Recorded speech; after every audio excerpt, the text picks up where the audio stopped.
E-PG पाठशाला हिंदी में आपका स्वागत है। मैं हूं डॉक्टर अल्पना मिश्र, एसोसिएट प्रोफेसर, हिंदी विभाग, दिल्ली विश्वविद्यालय, दिल्ली।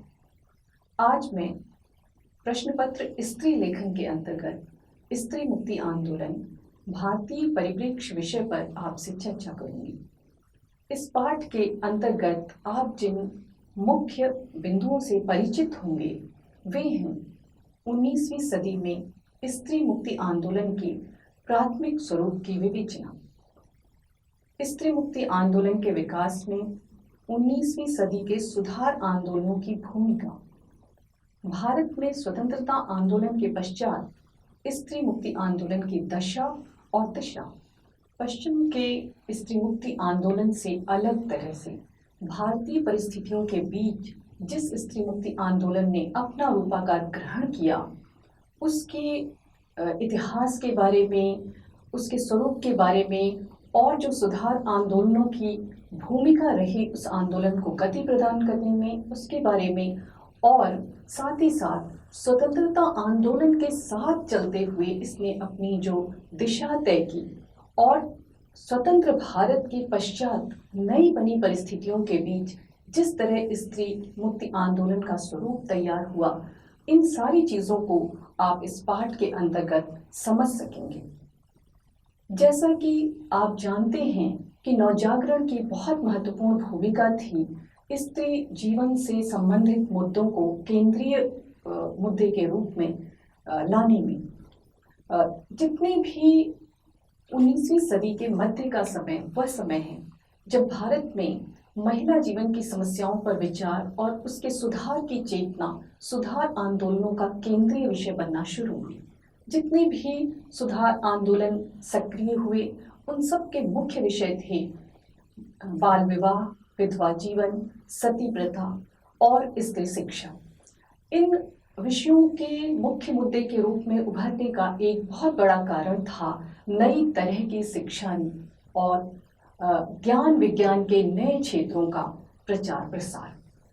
इससे हुआ यह भी कि इन आंदोलनों ने ब्रिटिश सरकार पर एक दबाव बनाया और नए तरह के कानून, सुधार कानून बनाने के लिए ब्रिटिश सरकार को झुकना पड़ा। यह एक तरह से एक खास इसका रूप यह भी बना कि इन सारे ही आंदोलनों को अपनी गति के लिए, अपनी गति को तीव्र करने के लिए या अपने को मजबूत करने के लिए कानून का सहारा बहुत जरूरी दिखाई पड़ रहा था। ऐसे में कानून एक मुख्य मुद्दा बना और ब्रिटिश सरकार ने भी जो कानून बनाए उसके पीछे उसका अपना मंतव्य भी शामिल था। जैसे कि एक तरफ तो ब्रिटिश सरकार ये दिखाना चाहती थी कि उसकी छवि बहुत जनपक्षधर सरकार की छवि है, वह जनपक्षधर है। दूसरी तरफ जो उसका मुख्य उद्देश्य था वो ये था कि वह सांस्कृतिक रूप से और सामाजिक रूप से भी भारतीय जनता को, उसकी जीवन शैली को पिछड़ा साबित करना चाहती थी। ये दोनों ही मुद्दे ऐसे थे जो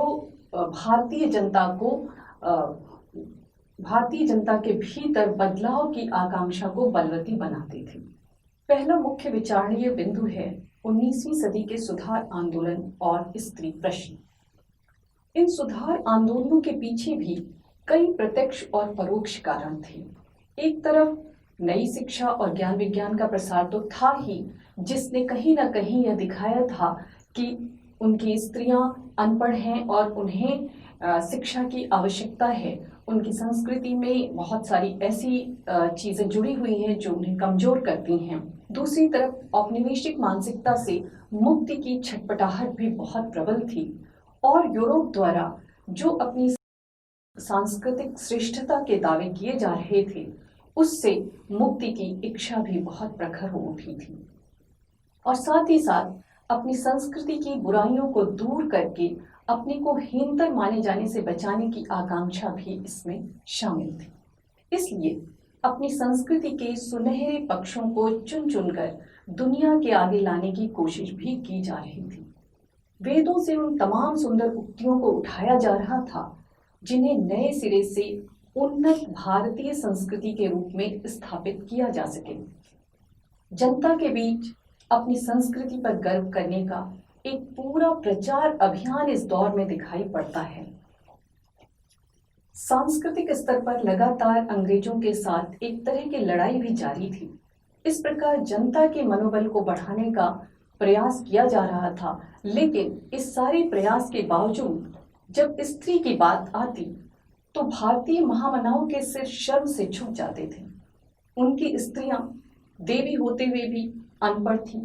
बाल विवाह, विधवा जीवन, सती प्रथा जैसे कमजोर पहलू उनके साथ जुड़े हुए थे, जो यूरोप के सामने उन्हें हीन बनाते थे। इसके लिए वैदिक काल में मिलने वाले स्त्री शिक्षा के छोटे छोटे संकेतों को खूब उभार दिया गया और प्रचारित किया गया कि वैदिक काल में भारतीय स्त्रियां शिक्षित थीं और उस समय के विद्वानों के साथ तर्क में सक्षम थीं। कालांतर में लगातार जो विदेशी आक्रमण हुए, उन्होंने पूरी परिस्थितियों को यहाँ तक पहुंचाया, किंतु यह तर्क पर्याप्त नहीं था और स्त्री शिक्षा के मामले में भी इसमें आंशिक सच्चाई ही थी। वैदिक काल में सभी स्त्रियों के लिए शिक्षा की व्यवस्था के कोई पर्याप्त संकेत नहीं मिलते हैं। यह सुविधा भी मात्र उन्हीं स्त्रियों को उपलब्ध थी जिनके भाई या पिता सौभाग्य से शिक्षक थे। इसमें भी बहुत ही कम नाम उपलब्ध होते हैं, जो थे वे भी अपवाद स्वरूप ही दिखाई पड़ते हैं। सुधार आंदोलनों के नेताओं, समर्थकों, बुद्धिजीवियों और यहाँ तक कि पश्चिमोत्तर प्रांत के लेखकों ने भी इन विकृतियों का विरोध किया और स्त्री शिक्षा का समर्थन किया। हालांकि स्त्री शिक्षा के समर्थन के पीछे लगातार स्त्री को स्त्री धर्म पालन की शिक्षा तक सीमित रखने और उसे भद्रवर्गीय मर्यादा के भीतर बनाए रखने की चिंता के साथ ही अधिक जोड़ा गया, अर्थात कि स्त्री जीवन को नियंत्रित रखना स्त्री शिक्षा के पुरोधाओं की चिंता का सबसे बड़ा कारण था। हालांकि परिस्थितियां ऐसी थीं कि संस्कृति के इस कमजोर पहलू को दूर करने का प्रयास जरूरी लग रहा था। ईसाई मिशनरियों के हमले इस कमजोर पक्ष पर आसानी से काम कर जाते थे। खासकर हिंदू विधवाओं के मामले में धर्मांतरण का एक बहुत बड़ा खतरा बना हुआ था। परंपरागत नारकीय विधवा जीवन से मुक्ति का एक विकल्प वहां मौजूद था। इसलिए ईसाई मिशनरियां एक चुनौती की तरह भी थीं, जिनसे मुकाबला करना और उन्हें परास्त करना भी इन आंदोलनों के मूल में छिपा हुआ था। इसलिए लगभग सभी समाज सुधारक संस्कृति और धर्म के कमजोर पक्ष की आलोचना करते हुए उसे दूर करने का प्रयास कर रहे थे, लेकिन उनमें नए पुराने का, हीनता श्रेष्ठता का और पूरब और पश्चिम की टकराहट से उपजा द्वंद्व लगातार बना हुआ था। यूरोपीय ज्ञान विज्ञान से मिली आलोचनात्मक दृष्टि को वे अपनी परंपराओं की जांच पड़ताल और उनके पुनर्गठन में लगा रहे थे। एक तरफ बंगाल में राजा राममोहन राय, ईश्वरचंद विद्यासागर, महाराष्ट्र में आगारकर व M.G. रानाडे, सावित्रीबाई फुले, पंडिता रमाबाई, आंध्र में वीर सिंह लिंगम, मद्रास में K.M. नटराजन और उत्तर प्रदेश में दयानंद सरस्वती के नेतृत्व में महिला उत्पीड़न के खिलाफ सशक्त आंदोलन इस दौर में चलाए गए। दूसरा मुख्य बिंदु है 19वीं सदी में स्त्री संबंधी कानून। जितने भी सुधारवादी आंदोलन चल रहे थे, वे सभी अपने ध्येय की सफलता के लिए कानून का सहारा चाहते थे। कानून के सहारे से उन्हें जो मजबूती प्राप्त होती, वे उनके बड़े काम की थी। इसके लिए उन्होंने ब्रिटिश सरकार पर बहुत दबाव बनाया और इस दबाव के फलस्वरूप ब्रिटिश सरकार ने कुछ बहुत ही जरूरी कानून बनाए। सन 1830 ईस्वी में सती प्रथा निषेध कानून पारित हुआ। सन 1856 में विधवा विवाह अधिनियम बना सन 1891 में एज ऑफ कंसेंट बिल पारित हुआ। इसी बीच सन 1877 में लड़कियों को पहली बार मैट्रिक की परीक्षा में बैठने की अनुमति प्राप्त हुई। इससे पहले तक लड़कियों को मैट्रिक की परीक्षा में बैठने की अनुमति नहीं थी। यह लड़कियों के हित में एक बड़ा कदम माना गया। इन कानूनों ने महिला आंदोलन के लिए पृष्ठभूमि का काम किया और उसे एक तेज गति प्रदान की। 19वीं सदी के मध्य से लेकर 20वीं सदी के पूर्वार्ध तक स्त्री का मुद्दा केंद्र में होने के बावजूद लगातार दो तरह की स्थितियां दिखाई पड़ती रही। एक तरफ जहां पुरुषों द्वारा ही सुधार के प्रयास किए जा रहे थे और दूसरी तरफ जहां स्त्रियों ने खुद ही आगे बढ़कर अपनी भागीदारी साबित की थी और नेतृत्व की तरफ बढ़ने की कोशिश करते हुए जो बहुत जरूरी महत्वपूर्ण निर्णय थे उनमें हस्तक्षेप करने लगी थीं या उनमें भागीदारी का प्रयास कर रही थीं। अगला मुख्य बिंदु है स्त्री शिक्षा में द्वंद्व की स्थिति। जब स्त्री शिक्षा की बात आती है तो लगभग सभी समाज सुधारक द्वंद्वग्रस्त स्थिति में दिखाई पड़ते हैं। लड़कों की शिक्षा के लिए आधुनिक ज्ञान विज्ञान पर पर्याप्त बल दिया जा रहा था और इसमें किसी को भी किसी तरह का द्वंद्व भी नहीं था, किसी को भी किसी तरह की चिंता नहीं थी। लेकिन जब स्त्री शिक्षा की बात आती थी तो सभी समाज सुधारक इस बात से द्वंद्वग्रस्त हो जाते थे कि एक तरफ पुरानी प्राचीन परंपरागत स्त्री छवि थी, उसका रूप था, उसके दायित्व थे, और दूसरी तरफ आधुनिक शिक्षा से बन रही नई स्त्री की छवि की बात थी। इस नई स्त्री की छवि को स्वीकार कर पाना इतना आसान नहीं था। इसलिए उनकी चिंता के केंद्र में लगातार स्त्री शिक्षा के कारण उत्पन्न हो जाने वाली नई तरह की समस्याएं आ रही थीं और इस कारण हम देखते हैं कि वे बहुत प्रगतिशील बातें करते करते अचानक स्त्री शिक्षा की बात आते ही बेहद संकुचित दायरे में बात करने लगते हैं और उनका पूरा ध्येय स्त्री शिक्षा को लेकर के सिर्फ स्त्री धर्म पालन की शिक्षा पर रुक जाता है। इस संदर्भ में अगर देखें तो केवल स्त्री धर्म पालन ही मानव स्त्री के लिए शिक्षा का उद्देश्य रह जाता है। नए किस्म के ज्ञान विज्ञान की लड़कियों के लिए कोई आवश्यकता वे नहीं समझ रहे थे। शिक्षा का काम लड़कियों को सिर्फ आदर्श सुगृहिणी की भूमिका में ढालना भर था। भारतेंदु ने, जो कि इतने प्रगतिशील अपने दृष्टिकोण में रहे, लेकिन जब अपना भाषण स्त्री शिक्षा पर केंद्रित करते हैं तो कहते हैं स्त्रियों को पढ़ाइए, मगर उस चाल से नहीं जैसे आजकल पढ़ाई जाती है, जिसमें उपकार के बदले बुराई होती है।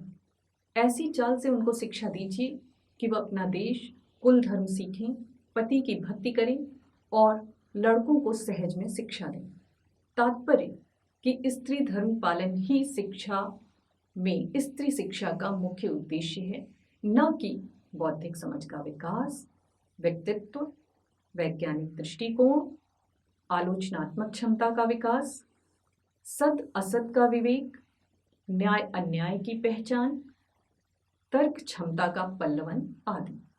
यह भी नहीं कि ज्ञान विज्ञान प्राप्त करके कोई बड़ा पद नाम या कोई सामाजिक प्रतिष्ठा वे अर्जित कर लें, बल्कि पहले से अधिक सुसंस्कृत गृहिणी, पतिव्रता स्त्री और बच्चों का लालन पालन करने वाली मां तैयार करना भर था। भारतेंदु अपने इस भाषण में उस समय के बौद्धिक वर्ग की दुविधाग्रस्त दृष्टि को भी अभिव्यक्त कर रहे थे।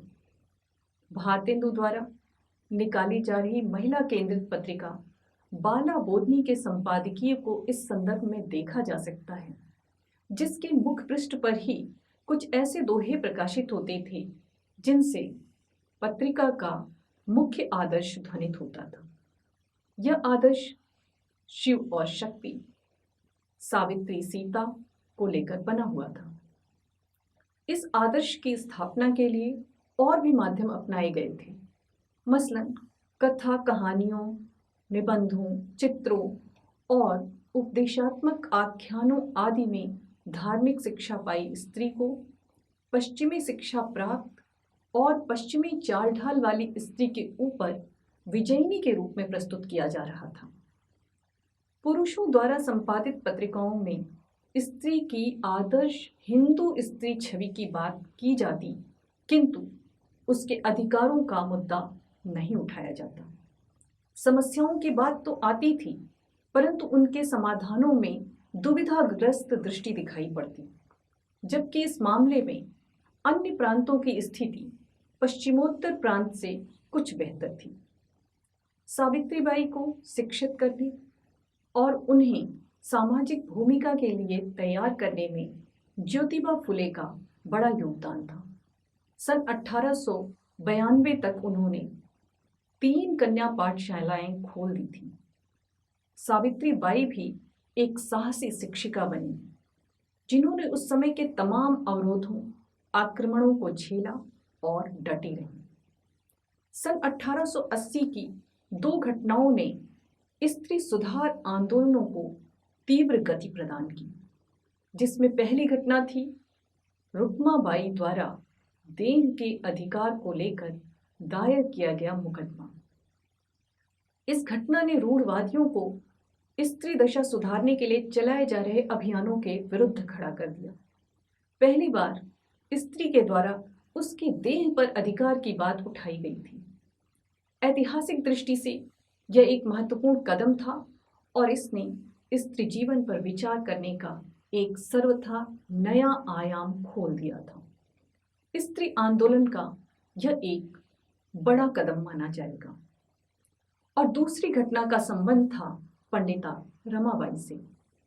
इसी बीच पंडिता रमाबाई ने ईसाई धर्म ग्रहण कर लिया और सन 1889 में स्थापित अपने शारदा सदन के द्वारा हिंदू विधवाओं की मदद के साथ साथ धर्मांतरण भी शुरू कर दिया।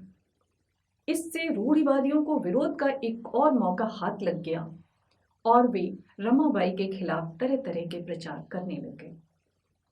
इस प्रकार पश्चिमोत्तर प्रांत में देर से शिक्षा, देर से जागरूकता और देर से लेखन के क्षेत्र में स्त्रियों का प्रवेश हुआ।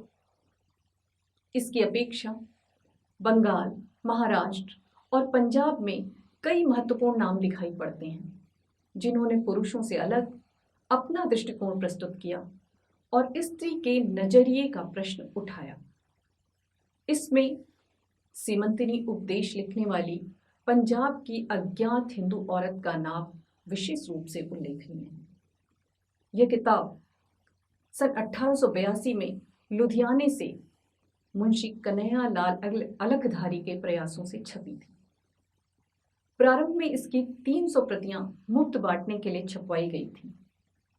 यद्यपि यह ठीक ठीक जानकारी नहीं मिल पाती है कि अज्ञात हिंदू औरत कौन थी, किंतु इससे इस पुस्तक के भीतर की सामग्री का महत्व जरा भी कम नहीं होता।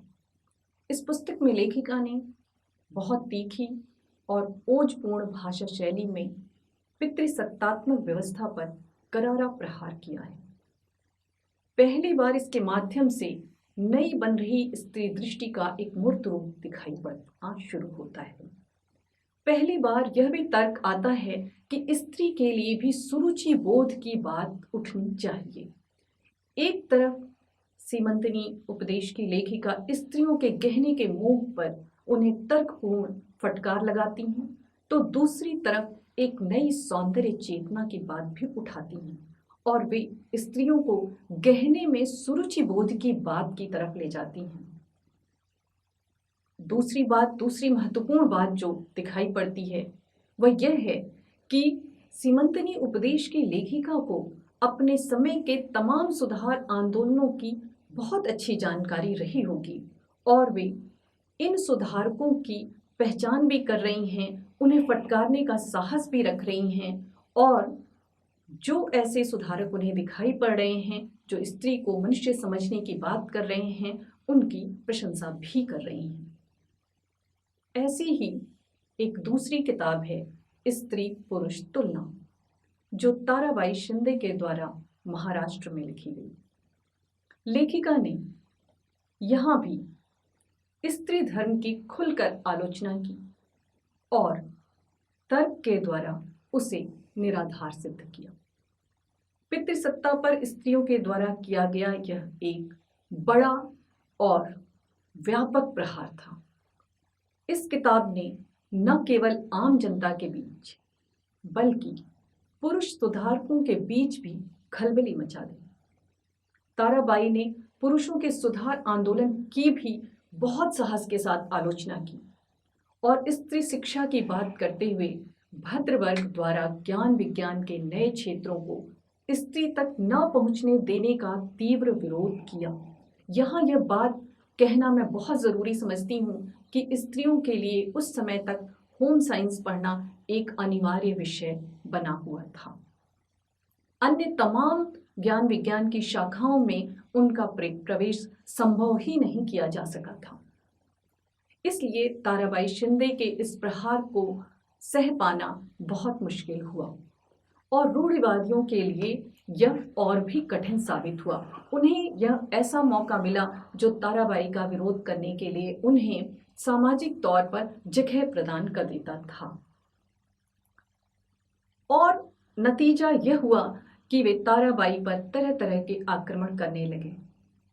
ऐसे कठिन समय में ज्योतिबा फुले ने ताराबाई का पक्ष लिया। इस संदर्भ में हिंदी की पहली लेखिका बंग महिला का नाम भी लिया जा सकता है। वे भी इस कड़ी में एक महत्वपूर्ण भूमिका रखती हैं। यद्यपि उनमें चेतना का वैसा विस्तार, तर्क का वैसा धार नहीं दिखाई पड़ता, तथापि पहली लेखिका होने और गद्य के वैचारिक क्षेत्र में हस्तक्षेप करने का जो साहस भरा कार्य उन्होंने किया वह अपने आप में उन्हें महत्वपूर्ण बना देता है। इस विषय का एक बेहद महत्वपूर्ण पक्ष है स्त्री मुक्ति आंदोलन में पत्र पत्रिकाओं की भूमिका। नवजागरण में पत्र पत्रिकाओं और प्रेस ने बहुत महत्वपूर्ण भूमिका निभाई थी। स्वतंत्रता आंदोलन में भी पत्र पत्रिकाओं की भूमिका खासी महत्वपूर्ण थी। इसी तरह स्त्री प्रश्नों को उठाने, उन पर बहस करने, उन पर बहस चलाने में भी पत्र पत्रिकाओं ने बहुत बड़ा योगदान दिया था। लेकिन स्थिति दो तरह की थी। एक तरफ वे पत्रिकाएं थीं जिनका संचालन पुरुषों द्वारा हो रहा था, जिनका नेतृत्व पूरी तरह पुरुषों के हाथ में था, जिसमें भारतेंदु इत्यादि थे, और दूसरी तरफ वे पत्रिकाएं थीं जिनका नेतृत्व स्त्रियों ने संभाला था और बहुत सारी पत्रिकाएं थीं जिनकी संपादक भी स्त्रियां ही थीं। स्त्रियां अपने अनुभवजन्य यथार्थ से स्त्री जीवन के मुद्दों को उठा रही थीं, उन पर प्रखरता से बहस कर रही थीं, न कि किसी आदर्श के कारण एक खास फ्रेम के अंदर स्त्री मुद्दों को उठाया जाना जिस तरह से अन्य पत्रिकाओं के द्वारा हो रहा था, उससे अलग तरह से यह अपना पक्ष रख रही थी। इन पत्रिकाओं में स्त्री दर्पण नामक पत्रिका बहुत महत्वपूर्ण दिखाई पड़ती है। उसका काम इतना सराहनीय है, उसने इतनी तरह के मुद्दे उठाए, सती प्रथा से लेकर के विधवा जीवन की तमाम समस्याओं पर बहुत तीखी बहसें आयोजित की। यह पत्रिका जून 1909 में प्रयाग से प्रकाशित होना शुरू हुई थी। इससे पूर्व स्त्री केंद्रित पत्रिकाओं में बाला बोधिनी, सुगृहिणी, वनिता हितैषी आदि स्त्री की परंपरागत भूमिका को ही नई परिस्थिति के अनुसार पुष्ट कर रही थी, जबकि स्त्री दर्पण के आसपास प्रकाशित होने वाली पत्रिकाएं गृहलक्ष्मी, स्त्री धर्म शिक्षक, आर्य महिला आदि अधिक प्रगतिशील थीं और अधिक साहस के साथ अधिक खुल करके स्त्री जीवन के यथार्थ पक्ष पर बात करने का साहस कर रही थीं। स्त्री दर्पण की संपादिका श्रीमती रामेश्वरी नेहरू अपने संपादकीय में निरंतर पत्रिका के उद्देश्य को स्पष्ट करती रहती थी। वे स्त्री का धर्म केवल पति पुत्रादि को भोजनादि से संतुष्ट करना ही नहीं मान रही थीं, बल्कि इस बात पर बल दे रही थीं कि इस कर्तव्य से इतर संसार के काम को स्त्रियों को पुरुषों के साथ मिलकर करना चाहिए। तभी सामाजिक कल्याण संभव हो सकेगा, तभी एक संतुलित समाज की स्थापना हो सकेगी।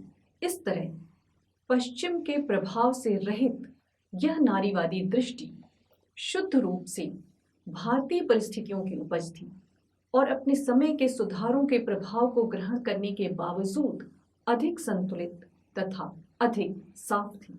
यह पत्रिका सन 1929 तक नियमित मासिक रूप से निकलती रही।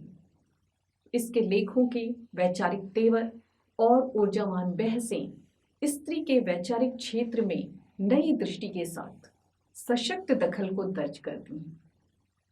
यद्यपि 1923 के बाद व्यवस्था संबंधी कुछ अस्थिरता आ जाने से धीरे धीरे इसकी आंदोलनकारी चेतना की धार कमजोर पड़ने लगी और सन 1929 से यह बंद हो गई। गृहलक्ष्मी की तरह ही स्त्री धर्म शिक्षक भी महिला जीवन के मुद्दे उठा रही थी। साक्षरता अभियान इसका उल्लेखनीय पक्ष था। हालांकि इसके पीछे धर्मशास्त्रों को पढ़ने की शिक्षा का उद्देश्य भी छिपा हुआ था और अपने इस स्त्री धर्म पालन करवाने वाले उद्देश्य में बाला बोधनी के ही समतुल्य यह खड़ी दिखाई पड़ती है। तथापि साक्षरता के लिए किया जाने वाला इसका जो प्रयास था वह सराहनीय था। इसकी अपेक्षा आर्य महिला में बौद्धिकता की मात्रा अधिक थी। सुधारवादी आंदोलनों के प्रभाव का एक यह रूप भी महत्वपूर्ण है कि उसने महिलाओं को स्वतंत्रता आंदोलन में भाग लेने की दिशा में उत्प्रेरक की भूमिका निभाई थी। सन 1905 में बंगाल विभाजन का विरोध करने वाले आंदोलन में महिलाओं ने सक्रिय भागीदारी की। राखी बांधने और रसोई बनाने का बहिष्कार जैसे कार्यक्रमों में महिलाओं ने पूरे उत्साह से भाग लिया और स्त्री से जुड़े मुद्दों को पहले से बड़ा दायरा देने की कोशिश की। एनी बेसेंट की अध्यक्षता में सन 1917 में स्थापित हुए विमेन इंडिया एसोसिएशन में अनेक जरूरी मुद्दे उठाए गए, जिसमें प्रमुख रूप से स्त्री शिक्षा, राजनीति में उसकी भागीदारी, स्थानीय बोर्डों, संविधान सभाओं में उनकी भागीदारी आदि का मुद्दा बहुत ही प्रमुख था। सन 1925 में सरोजिनी नायडू ने भी नेशनल काउंसिल ऑफ विमेन बनाया। सन 1927 में राष्ट्रीय स्तर पर अखिल भारतीय महिला परिषद का गठन भी महिलाओं की सक्रियता और उनकी जागरूकता को दर्शाता है। स्त्री शिक्षा के प्रचार प्रसार में इसने महत्वपूर्ण भूमिका निभाई और बाल विवाह, वृद्ध विवाह, बहु विवाह आदि के खिलाफ भी अभियान चलाया। गांधी जी के दांडी मार्च के समय चुने गए 71 यात्रियों में एक भी महिला के न चुने जाने पर राष्ट्रवादी महिलाओं ने तीव्र प्रतिक्रिया जताई थी। दादा भाई नौरोजी की पुत्री खुर्शीद, स्त्री धर्म की संपादक मार्गरेट कूजिन्स, कमला देवी आदि ने इसका कड़ा विरोध किया था। उनके विरोध के परिणाम स्वरूप अंतिम दिन सरोजिनी नायडू उसमें शामिल की गई। नमक सत्याग्रह के लिए गिरफ्तार होने वाली वे पहली महिला थीं। इसके बाद ही सारे देश में सत्याग्रहियों का नेतृत्व करने के लिए महिलाओं का चयन किया जाने लगा। इस तरह राष्ट्रवादी आंदोलन में महिलाओं की संख्या का दायरा धीरे धीरे बढ़ने लगा। अगला मुख्य बिंदु है स्त्री संगठनों की स्थापना। स्त्री संगठनों की स्थापना की बहुत महत्वपूर्ण भूमिका पूरे आंदोलन में बनती हुई दिखाई पड़ती है। स्वतंत्रता आंदोलन के साथ साथ महिलाओं की सामाजिक भागीदारी बढ़ना शुरू होती है और इसी के साथ साथ अनेक महिला संगठन भी बनने लगते हैं। इन महिला संगठनों ने एक बहुत ज़रूरी काम किया कि उन्होंने इस मुक्ति आंदोलन को अनेक ऐसे क्षेत्रों तक पहुंचा दिया जहां तक इससे पहले उनकी पहुंच नहीं थी। मजदूरों की बस्तियों तक इससे पहले उनकी पहुंच नहीं थी। अनेक ऐसे स्थानों तक उनकी पहुंच नहीं बन पाई थी जहां तक इन संगठनों के माध्यम से यह आंदोलन पहुंचा, जिनमें नारी सत्याग्रह समिति, महिला राष्ट्रीय संघ, लेडीज पिकेटिंग बोर्ड, स्त्री स्वराज संघ, स्वयं सेविका जैसे संगठनों के साथ साथ मजदूर महिलाओं के अनेक संगठन बनने लगे थे। इस बीच इंग्लैंड के नारीवादियों ने भारतीय महिला संगठनों से जुड़ी महिलाओं से संपर्क कर आंदोलन में सहयोग का प्रस्ताव भी रखा, परंतु प्रस्ताव की रूपरेखा जिस प्रकार की थी उसमें पूरब की स्त्री के लिए जिस तरह की अवमानना छिपी हुई थी उससे भारतीय आंदोलनकारी महिलाएं सहमत नहीं हो सकीं और उन्होंने इस तर्क के साथ कि विदेशी नारीवादी भारतीय परिस्थितियों को बिना समझे आंदोलन को अपने हाथ में लेने का प्रयास कर रहे हैं और यह महिला आंदोलन के हित में नहीं हो सकेगा, इस विचार के साथ उस प्रस्ताव को ठुकरा दिया। सन 1930 के अंतिम दिनों में नारीवादी आंदोलन से कम्युनिस्टों का जुड़ना शुरू हुआ।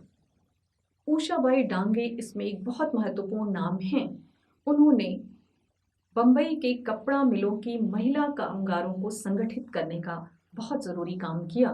राजनीतिक कैदियों की रिहाई के लिए चलाए गए अभियान में कम्युनिस्ट और राष्ट्रवादी महिलाओं ने मिलकर काम किया था। सन 1939 में कांग्रेस महिला संघ की भी स्थापना हुई। बंगाल में महिला संगठनों के कई घटक बने। महिलाओं की यह सक्रियता इतनी बढ़ी कि सन 1940 में अखिल भारतीय छात्र महासंघ को अलग से महिला विद्यार्थी समिति बनानी पड़ी। वस्तुतः इस पूरे दौर में स्त्रियों का आंदोलन लगातार तीव्र हो रहे स्वतंत्रता आंदोलन की भेंट चढ़ने लगा और अंततः वह इसकी भेंट चढ़ गया। जिस तेजी से सुधार आंदोलनों के साथ स्त्री मुद्दे उठे थे, जिस तेजी से सुधार आंदोलनों के साथ स्त्री मुद्दे उठाए गए थे, उनकी प्रखरता अब वैसी नहीं रह गई। इस विचार को पर्याप्त बल मिला कि स्वतंत्रता मिलने पर सारी समस्याएं हल हो जाएंगी और स्त्री पुरुष के बीच फैली असमानता भी इसी के साथ दूर हो जाएगी। दूसरी, स्वतंत्रता आंदोलन के समय जो महिलाएं नेतृत्वकारी क्षमता के साथ उभरी थीं, उनमें से ज्यादातर सत्ता के मोहजाल में उलझ गईं या फिर घर गृहस्थी की दुनिया में वापस लौट गईं। इससे स्वतंत्रता के आसपास अखिल भारतीय स्तर का कोई बड़ा महिला मुक्ति आंदोलन खड़ा नहीं हो पाया। इस समय वामपंथी संगठनों का भी इस दिशा में कोई बहुत सराहनीय प्रयास नहीं दिखाई पड़ता। हालांकि सन 1946 से 50 के बीच बंगाल के तेभागा आंदोलन, आंध्र के तेलंगाना आंदोलन आदि में महिलाओं की सक्रिय भागीदारी रही। दूसरे, देश के विभाजन ने महिलाओं के जीवन पर बहुत गहरा प्रभाव डाला था। इस त्रासदी ने शारीरिक और मानसिक दोनों ही स्तरों पर उन्हें बहुत तोड़ दिया था, जिससे तुरंत निकल पाना उनके लिए संभव नहीं था। इसका भी बहुत असर महिला मुक्ति आंदोलन की गतिशीलता पर पड़ा। यह भी एक महत्वपूर्ण बिंदु है कि स्वतंत्रता के पश्चात स्त्री मुक्ति आंदोलन की दशा और दिशा क्या रही। भारतीय संविधान ने सभी को समान अवसर, समान शिक्षा, समान मताधिकार दिए थे, लेकिन जब स्त्रियों की बात आई तो समाज के भीतर वह व्यवहारिक रूप में उस तरह लागू नहीं हो सका। समाज के भीतर वही लैंगिक असमानता, शोषण की वही पुरानी व्यवस्था बनी रही, जिसने फिर से स्वतंत्रता प्राप्ति के बाद स्त्रियों में असंतोष पैदा करना शुरू किया। स्वतंत्रता प्राप्ति के कुछ समय के बाद दोबारा स्त्री मुक्ति आंदोलन को एक दिशा बनाने की जरूरत महसूस होने लगी और 7वें-8वें दशक तक आते आते फिर से महिला संगठन सक्रिय होने लगे। इस समय वैचारिक पृष्ठभूमि और प्रतिबद्धता की बातें भी आईं, यानी अलग अलग विचार अलग अलग संगठनों के साथ जुड़ने शुरू हुए। नारीवादी विभिन्न स्वरों में रेडिकल नारीवाद, उदारवादी नारीवाद, मार्क्सवादी नारीवाद आदि के अलग अलग स्वरूप उभरने लगे। सन 1970 के आसपास नारीवादियों ने स्त्री के बीच, स्त्री पुरुष के बीच की असमानता को जाति, भाषा, धर्म, क्षेत्र और वर्ग के साथ पहली बार जोड़कर बहस करना शुरू किया। इससे असमानता की समस्या जटिल होने लगी और अनेक पहले से अलग तरह की समस्याएं नारीवादियों के सामने उठ खड़ी हुई। इससे यह भी हुआ कि असमानता की अवधारणा को व्यापकता प्रदान करने की तरफ भी उनका ध्यान गया और असमानता की किसी भी स्थिति को चिन्हित करने के साथ साथ उपर्युक्त किसी भी स्थिति के साथ पितृसत्ता के गठजोड़ की पहचान भी शुरू होने लगी। स्त्री जीवन को पितृसत्ता द्वारा नियंत्रित करने के तरीकों की पहचान को भी बल मिला और स्त्रियों द्वारा स्वयं अपने जीवन के पुनर्मूल्यांकन की तरफ भी ध्यान दिया जाने लगा। इन सब के बीच से जो सबसे महत्वपूर्ण मुद्दा निकल कर आया वह था आर्थिक आत्मनिर्भरता का। आर्थिक आत्मनिर्भरता के साथ रोजगार के अवसरों की तलाश शुरू हुई और उस पर अपने अधिकार की मांग भी शुरू हुई। इसी के साथ देह पर अपने अधिकार का मुद्दा भी उठा और देह पर पितृसत्ता के नियंत्रण से मुक्ति बहस के केंद्र में आ गई। उस दौर के साहित्य पर इसका बहुत बड़ा प्रभाव देखा जा सकता है। हालांकि इससे पहले रुक्माबाई देह पर अधिकार को लेकर के एक बहुत ऐतिहासिक मुकदमा लड़ चुकी थी। इस मुकदमे ने उस दौर में खलबली भी मचाई थी, रूढ़िवादियों को उनके विरुद्ध किया था और उन्होंने बहुत आक्रमण भी झेले थे। उन चुनौतियों का सामना भी किया था जो अचानक उनके सामने उठ खड़ी हुई थी। लेकिन उस समय सुधार आंदोलन के कार्यकर्ताओं ने उनका समर्थन भी किया था। अब नए सिरे से स्त्री जीवन पर बात करने का एक नया आयाम खुलने लगा था। रुक्मा देवी को भयंकर विरोध के बावजूद सुधारवादियों का समर्थन मिलने से कहीं ना कहीं एक राहत भी थी, लेकिन अब वह स्थितियां बदल गई थी। हालांकि यही एक स्थिति बाद में महादेव वर्मा के साथ भी घटित होती दिखाई पड़ती है। इस केस के 20-25 सालों बाद प्रयागराज में भी एक भद्र वर्गीय कायस्थ युवा महिला महादेव वर्मा ने विवाह के बाद पति के घर जाने से इनकार कर दिया था। यह महिला भी शिक्षित थी। इलाहाबाद के क्रास्ट वेस्ट स्कूल में मेमो से पढ़ने वाली महादेवी उसी तरह पश्चिमी शिक्षा प्राप्त थी जैसे कि रुक्माबाई, यानी कि एक बार फिर देह पर अधिकार का मुद्दा केंद्रीय मुद्दा बनने लगा था और इसने महिला मुक्ति आंदोलन को एक और बड़ा दायरा दे दिया था। इस विषय पर बात करते हुए निष्कर्ष स्वरूप हम कह सकते हैं कि स्वतंत्र भारत में स्त्री समस्याओं को अधिक विस्तार मिला, उनके नए आयाम बने, उन पर नई तरह से बात और बहसें उठीं और बहुत सारे ऐसे मुद्दे भी इसमें शामिल हुए जो इससे पहले तक शामिल नहीं थे या जिन पर बात करना इससे पहले तक बहुत ही मुश्किल था, जैसे कि परिवार के भीतर स्त्री शोषण का मुद्दा। 8वें दशक में यौन शोषण की बात को भी बहुत विस्तृत संदर्भ मिला और परिवार के भीतर यौन हिंसा की बात उठाई गई। पति के द्वारा बलात्कार की बात इससे पहले तक संभव ही नहीं थी। वैश्याओं के बलात्कार तक की बात इस दौर में उठाई गई और यह भी एक बड़ा मुद्दा बना। इसके दायरे बढ़ते गए और गर्भ निरोधक दवाइयों की बात, वैज्ञानिक परीक्षणों की बात और तीसरी दुनिया की गरीब स्त्रियों के यौन शोषण को भी इसमें शामिल किया गया। सन 1980 में दहेज विरोधी आंदोलन भी चला जिसने असंख्यों महिलाओं को प्रभावित किया और हजारों महिलाओं ने इसमें सक्रिय भागीदारी भी की। यानी स्थितियां बदली, मुद्दे बदले और उनकी व्यापकता बढ़ी। पंजाब, महाराष्ट्र, कर्नाटक, मध्य प्रदेश, बंगाल और दिल्ली में यह आंदोलन तीव्र गति से चला। अनेक संगठनों के साथ दहेज विरोधी चेतना मंच ने दहेज कानून में बदलाव की मांग को लेकर व्यापक और बड़ा संघर्ष किया था। इसके परिणाम स्वरूप दहेज कानून बनाए गए, दहेज कानून में संशोधन किए गए और ये संशोधन बहुत ही महत्वपूर्ण साबित हुए। सन 1980 के समय ही राजस्थान के देवराला में हुए सती कांड ने एक बार फिर से सती के मुद्दे को उठा दिया और एक बार फिर से स्त्री का अपनी देह पर अधिकार का मुद्दा सामने आने लगा और इस पर व्यापक बहस उस दौर में हुई। 90 तक आते आते कन्या भ्रूण हत्या, अल्ट्रासाउंड परीक्षणों की भूमिका, प्रजनन और यौन स्वास्थ्य की तरफ भी ध्यान दिया जाने लगा और इसे भी स्त्री मुक्ति आंदोलन के घेरे में ले लिया गया।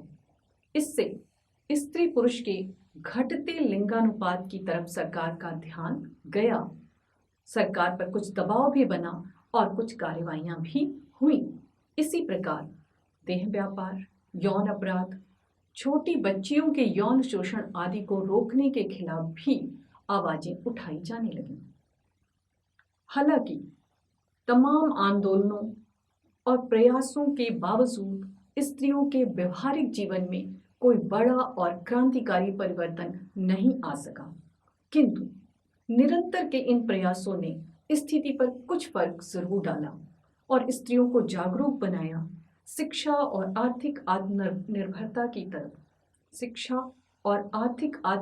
की तरफ बढ़ते उनके कदम व्यवहारिक जीवन में प्रत्यक्ष दिखने लगे।